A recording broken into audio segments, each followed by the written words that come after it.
These days, it doesn't seem like you can watch television or tune in to talk radio without getting an earful about President Obama's plan for a government takeover of healthcare. And there are plenty of good reasons for Americans to be paying attention to such an important issue.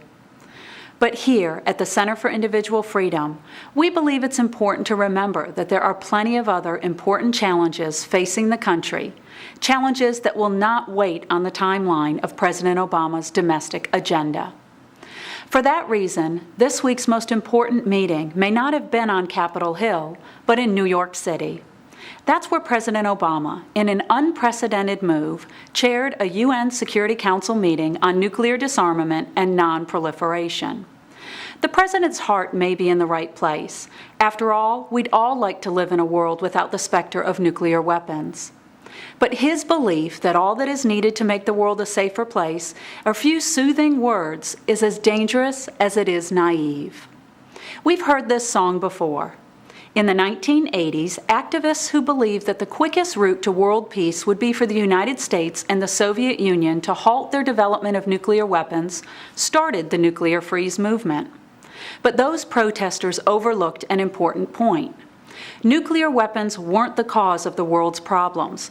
They were just the effects of those who were willing to use the threat of violence to have their way. That principle still holds true today. In April, President Obama gave a speech in Prague where he pledged that the United States would work towards a world without nuclear weapons. But on the very day he spoke, the government of North Korea, a nation that has defied international pressure to halt its development of nuclear technology, illegally launched a missile over the Pacific Ocean.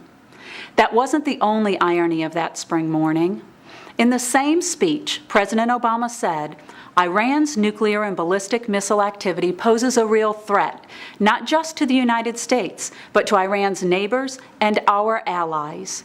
The Czech Republic and Poland have been courageous in agreeing to host a defense against these missiles. As long as the threat from Iran persists, we will go forward with a missile defense system that is cost-effective and proven. But last week, that promise was broken. Through a leaked report by the International Atomic Energy Agency, it was revealed that Iran may already have the knowledge necessary to build nuclear weapons, and President Obama announced that he was withdrawing America's missile defense from Poland and the Czech Republic. Backing down from the Iranian threat was bad enough.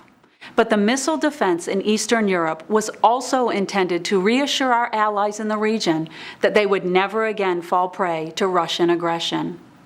And to add insult to injury, the announcement came on the 70th anniversary of Russia's invasion of Poland. The president needs a reality check. Nuclear weapons are a lot like guns. How dangerous they are depends on how dangerous the people who have them are. Nations like the United States, Israel, and India harness their technology only to protect their people. But in North Korea, Iran, and perhaps one day Pakistan, nuclear weapons are a powerful tool for keeping the world too scared to stand up to evil. As President Obama advances his international agenda, he should remember that there is at least one thing more important than a world without nuclear weapons: a world without actual nuclear attacks. And if pursuing the former goal conflicts with the latter, he should drop it. That would be a true agenda for peace. That's this week's Freedom Minute.